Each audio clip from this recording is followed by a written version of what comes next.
Welcome to On the Way Moments, a podcast from St. Anthony on the Desert Episcopal Church in Scottsdale, Arizona.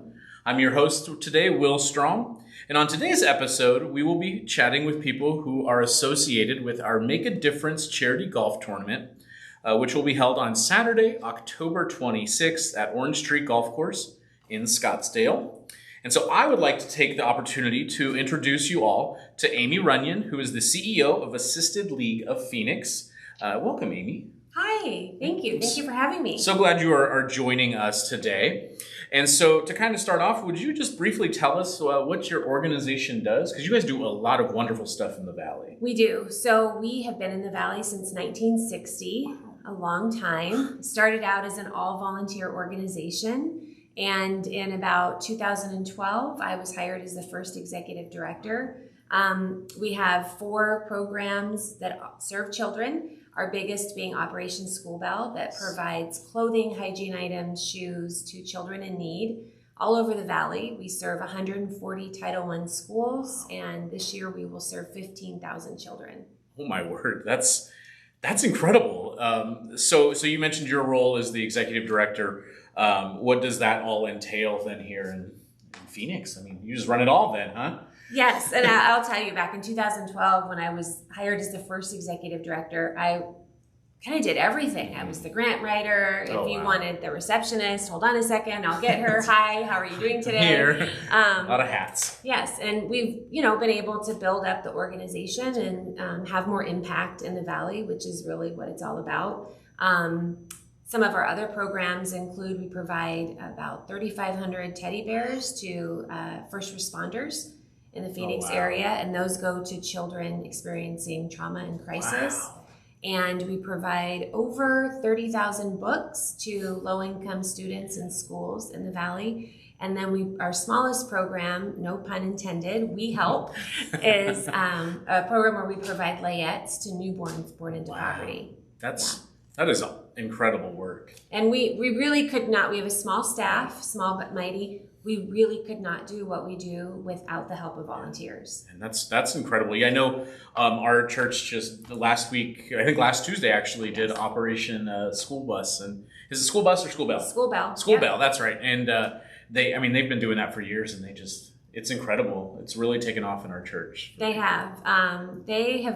The church has been volunteering on our bus at Hohokam Elementary since 2013. Oh my word. I can remember first meeting Bob Groom. Yes. And him coming in with his tie-dyed shirt and group of volunteers. And it was when we first launched our first Delivering Dreams bus where we were able to bring the program to the schools in need. And that was really our first introduction to your church and its members. And it's been wonderful ever since. Wow, what a wonderful... that's a great story. I didn't know all the history of when St. Anthony got involved, so that's really neat. So, just kind of back up, how did you yourself get into nonprofit work? So, oh my goodness, I have been in nonprofit work for over 30 years. Wow. And I actually, fun fact, started in the ministry. Okay, I like it. Yes, I know. Was it youth ministry? Yes, I actually started in college with a college group. Nice. And became an intern and kind of traveled all over and did some ministry work. And then from there really felt like the nonprofit industry was my calling. I wanted to make a difference. I wanted to know that the work I get up and do every day helps other people. And I really like to believe that the way I lead is really at the core of my faith. Nice. And what that means to give back. So your recipient, your organization was a recipient of some grant funds that we had given. And so can you kind of share how that has helped and where that goes? Because I know it goes to great causes. But, It does, yes. And like I said, we really were introduced to St. Anthony's through Bob Groom in 2013. I think is when we first received some donated funds to help serve students at Hohokam Elementary, and it was previously a school that we had not served. Oh, wow. And, you know, a lot of people think Scottsdale, there's no need in Scottsdale, and that's just not true. It's not true. There are schools and kids that are low income and in need of help of clothing and shoes, hygiene items. So we started this really partnership, I like to call it, in 2013. And since then, it was so great. Every year I go out to the bus and meet Bob and the volunteers. And I mean, it's just because it gives me goosebumps, actually, when I think about it. He is such a special individual in what he does and why he does it. It was really powerful watching him get with the group of volunteers. It is going to make me emotional. You know, he got with the group of volunteers before the kids came out, and they got in a circle and just said a quick prayer and talked about, you know, why they were there doing what they were doing. And who it was going to impact. And it just made me so grateful that Bob and St. Anthony's was really brought into our lives at Assistance League of Phoenix, because we just really couldn't ask for a better partner and better volunteers to be on the bus helping with our program. You know, the ambassadors of our program for that day were the volunteers from St. Anthony's working with the kids, and to see them before that was so moving and touching. And it's exciting because over the course of the years, through the donations we've received from St. Anthony's, we've provided well over 500 children with complete wardrobe packages. That is wonderful. That is just great to hear. And I mean, that's just, you know, a church in Scottsdale. I couldn't imagine all the other wonderful things that you guys partner with. And so this kind of leads to my next question is, how can people fill a real need that you have, you know, not just Operations School Bell, but like in the other work that you do? How can people, our listeners, your people, help to really fill a need? I always say that there's always something you can do to give back. I mean, I believe that at the core of my being. We were meant to give to others, and whether it's your time, talent, treasure, everybody has something to give. So, you know, there's some people that can afford to donate money to be able to provide clothing and things to children. There's people that have time and they can come and volunteer on the bus and work with the kids one-on-one and see exactly where those dollars go. And then there's people that have amazing talent. You know, there is one common thread among all of our programs, and I like to say it is the special touch that is provided. Yes. That can range from our We Help program, where we provide the layettes for newborns. We also have women that knit blankets, make quilts, and so it's those handmade items that go in. Our teddy bear program, we have volunteers that sew on little hats. It's not, sometimes it's a little hat that makes it so special. All of our books, we have retired educators who come in and help to sort them by grade level. It's amazing, but they're finding a way to give back. And in Operation School Bell, I think one of the most special things that goes into the bag for the children, we'll have volunteers just make up little cards that have a positive, "You're amazing, have a great day." And sometimes it's just that little special note that will make a child's day. That's wonderful. So I do believe everybody has something that they can give. Even we have people that are, you know, sitting in a nursing home. They have no transportation. They can sit and they can write a card. So there's always something. And so we just encourage people. We would love for you to get involved with us, but if not, there's so many great charities doing really great work. Yeah. And I was telling Jill, I wanted to make sure I mentioned this, that I was on your Charity Navigator, and you guys are 100%. Like, you guys are so transparent on everything. And so, you know, you don't see that really. I mean, you see it you don't see that in a lot of charities, but like 100%, like, way to go on the work that you guys have done, because it shows, and it shows in our community. And so kind of thinking now, you know, how you can help, but where can people find you online? Like, do you think they'll find you online? Do you have social medias? Do you have, you know, that type of stuff? Yes. So our website is alphx.org. So definitely find us on our website. We also have a thrift boutique on 7th Street in Glendale. Okay. So everybody has stuff that at some point they want to recycle, get rid of. Yeah. So we generate probably about a third of our funding from our thrift boutique. That's incredible. I didn't know that was. I think I saw it when we were pulling in. I was like, "Am I in the right spot?" But that's awesome. Yeah. Okay, so donate stuff, objects, and just get online, get on your website, and see kind of what the need is. Yes, volunteer. And look and see where there's an interest. I mean, I firmly believe people should really do what they love. I feel blessed. It doesn't feel like work to me. I love coming to work every day. I love the people I work with. I love the work that we do. And life is too short to not give back. Right. And to not like what you do. Yeah. So, well, I just want to thank you for your time today. And I look forward to continuing our partnership and the great work that you're doing in our community. So thank you so much for all of your work. Absolutely. Thank you. All right, I'd like to welcome Bishop Jennifer Reddall on our podcast. She is the Episcopal Bishop of the Diocese of Arizona. Welcome. Thank you. It's great to be here. Wonderful to have you. And by here, I mean my office. It's wonderful to be in your office. We are very thankful that you've invited us today and to be a part of our podcast. And just an easy question: how long have you been the Bishop of Arizona? I've been the Bishop of Arizona for 5.5 years. Wow. And where were you at prior? I was in New York City for 15 years before that, but I'm originally a beach girl from California. Oh, I didn't know that. Where out in California? I grew up in Redondo Beach. Oh, fancy. Yeah, that sounds nice. Do you miss the beach?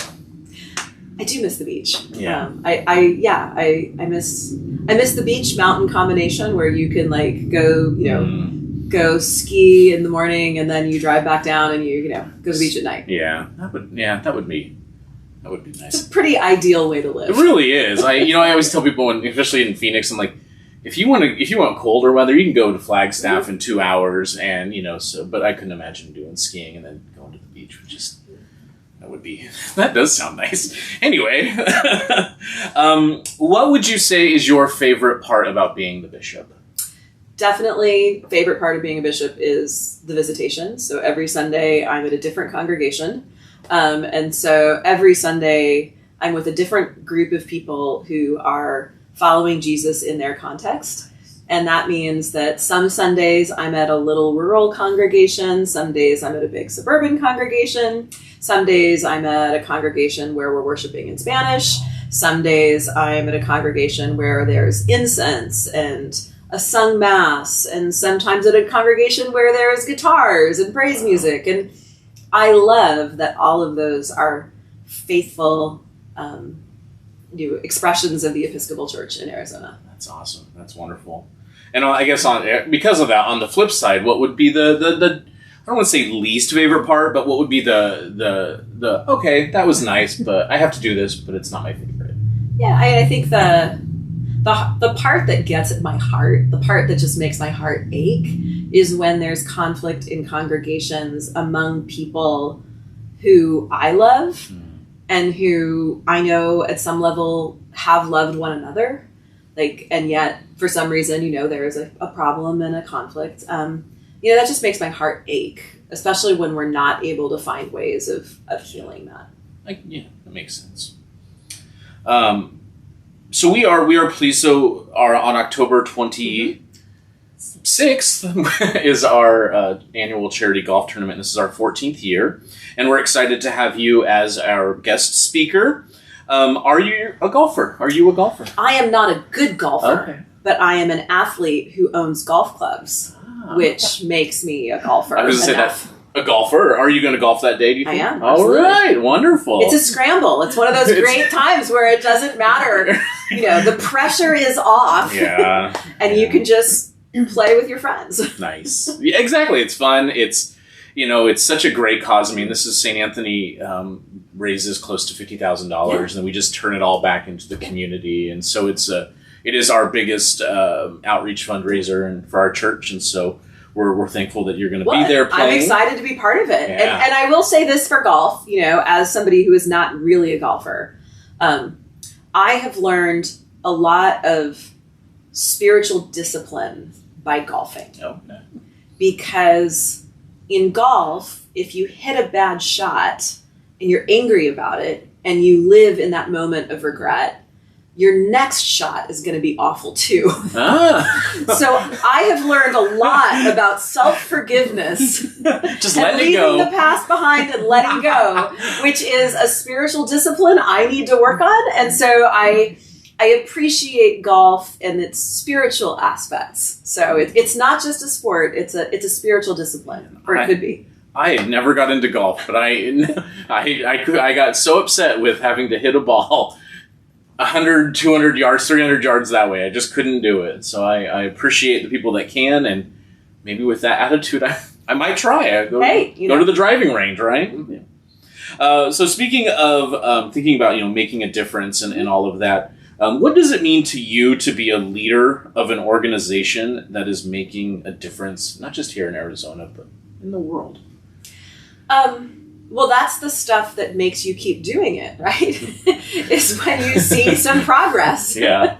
That I see in our ministries in Arizona, when I see art made by women who are incarcerated at Perryville Prison on the walls of congregations, on the walls of people's homes, where I know that they got connected to that ministry and that they have been changed by the expression of art that those women did, and that they're not forgotten.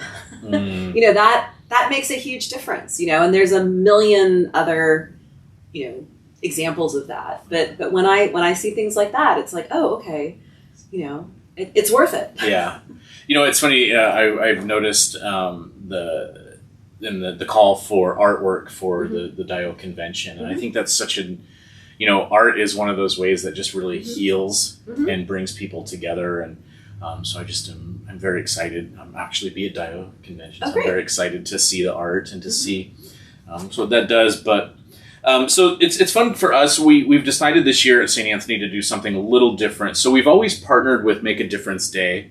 But this year we decided to ramp it up a bit. So we're doing the week before the golf tournament, we're doing a thing called Make a Difference Week.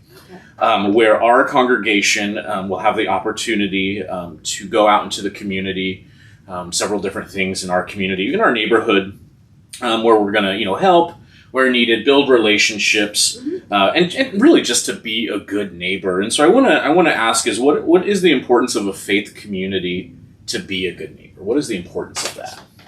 Well, I think that's where I think the Episcopal Church has something to offer our world today, which is that, parish churches in our tradition were not just places where people worship on Sunday.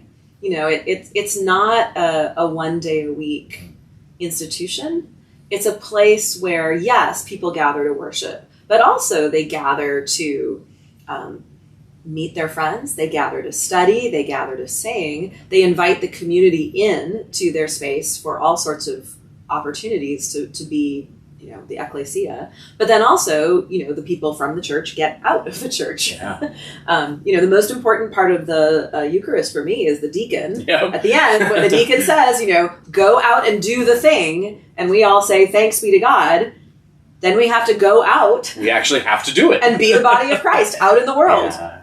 And witness to all the people in our neighborhoods who often haven't heard of the Episcopal Church, who don't know what an Episcopalian is, who are in many cases very mistrustful of religion and specifically Christianity, and to witness what it is to be loving people, what it is to be good neighbors, what it is to be people who are curious about people's stories and their differences and what has gotten them to be where they are. Yeah, we try to we label ourselves as an oasis on the way. For people to.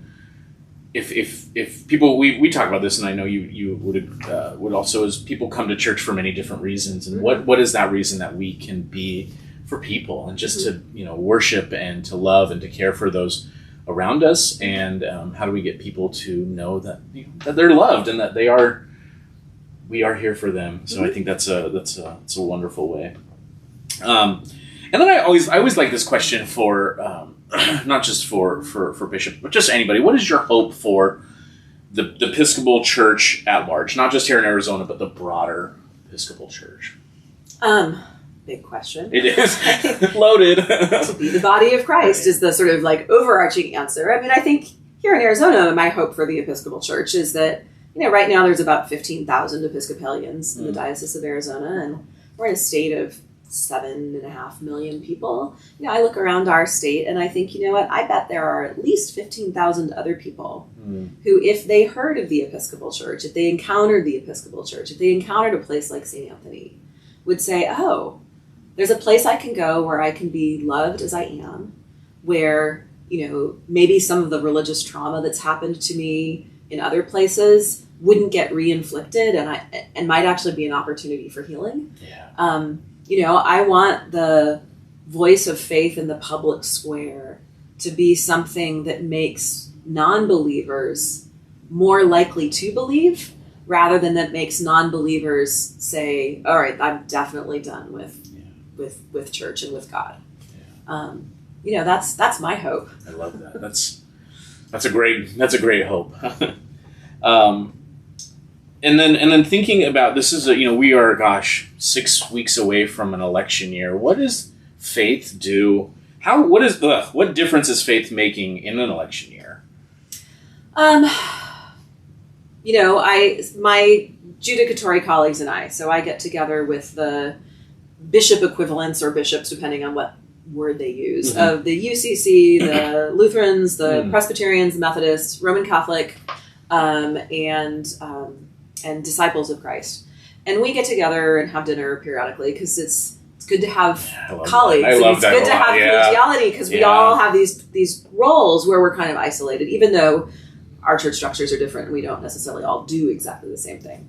But we feel that we don't agree on everything, but we like to be together and we care for one another and we like to pray together. And so we've been inviting people to come pray with us for the election, to come pray. And so the theme of our first one was faith over fear. There's a lot of voices out there, everyone like, be afraid, be afraid, be afraid. And, hear me, there are some very good reasons to be afraid about a whole host of topics in the world today.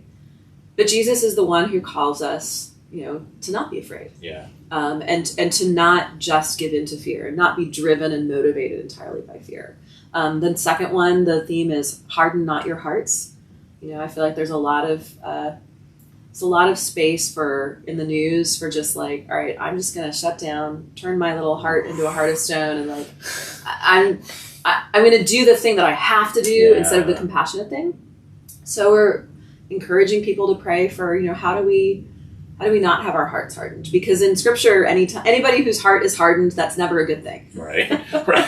And then the last one is, love God and love your neighbor. Your vote is one way to love your neighbor. And how would we vote if we understood that as a Christian act? As an act of faith. Fantastic. It's funny because it's so easy when you mentioned the harden not your heart. It's so easy for me in particular in my life to be like, I'm done. I have everything is so wah wah, and I find myself all it's the term doom scrolling, or I'll just and it's just like, well, why don't I just shut off and do what I have to do? But I'm not doing that in a way of love, and I really like that, and I like that it's very ecumenical, very wonderful. Well, and we asked this to our people who are on the podcast, and so I didn't send you this question because I'm throwing you a curveball right now, but we always ask, what is something in your life? The podcast is named On the Way Moments, and On the Way Moments is an idea of something that has maybe happened in your life that has kind of shifted the way through your life, and so. What would you share? Would you be able to share an on your way moments through your life that maybe shifted the trajectory of your path? I mean, what level of story do you want? Ooh, we will take whatever you're willing to give. I think I'm gonna do an early one. So in high school, I was I went to church. Grown up, was part of youth group, all of those things. And I was blessed that in our diocese in LA, they did happening weekends, which is like COSIO for kids or for teenagers. But it was very much, it was run by teenagers for teenagers. And I got active with the happening movement there and was was a staff for a couple of happenings. And then my senior year, I was pretty much like, okay, I was heading to college. Like I'd left that part of myself behind. And I was somebody at that point in my life where there was that call to priesthood was there, right? Like, but I wasn't sure about it. And there was a happening that was going to be the summer after my senior year. And the girl who had been picked to be in charge of it, had found out on a Saturday that she was going to be in charge of the happening, had gone home, had written all these notes about all of her hopes and what she wanted to do that weekend and all of that. And the next day she was in a car crash. And she ended up dying, and I was asked to take her place. And so between Tanya's notes and the work of the rest of the team and, my own sort of initiative in that, we were able to have this happening weekend that summer that just was amazing. A girl got baptized, people found deeper faith, and I discovered in myself that sense of like, oh, I really like creating the space for people to encounter God. Like, I don't have to be the person who is doing the talking. I don't have to be the person who's like leading the talk or the event or, having the conversation with someone. But I like helping to cultivate that space. And I left that, really sort of that call to priesthood that was sort of rattling around kind of really did sort of like start to crystallize, I think. And I think of her, I think of Tanya periodically, and, I give thanks for her life and all that she did. I think of how devastated, her parents were, that in a way that I couldn't fully comprehend then, but maybe comprehend now better. But I also give thanks for the gift that weekend ended up giving me. Thank you for sharing that. I always appreciate. I love hearing people's stories of how they got to where they're at, and it's. I'll share off camera a little bit about my calling into that. So it's not very similar, but young age for sure. And so I think God uses all of us and uses everything for our for the glory of God. So. And then one thing we always ask is socials. Where can people find you? Social medias, website, all that stuff. Facebook, Jennifer Reddall. Twitter, I'm at AZ Bishop. Okay. Instagram is, I think it's Arizona Bishop Jennifer or something. I don't remember what my Instagram handle is. All right. Well, we'll find it and we'll put it in the show notes for you there. Yes. Well, thank you so much for your time. Welcome. Thank you for coming. Yes, and we look forward to seeing and hearing you speak at our charity golf tournament. Everybody, please sign up. Saturday, October 26th. So 4. Thank you. You're welcome.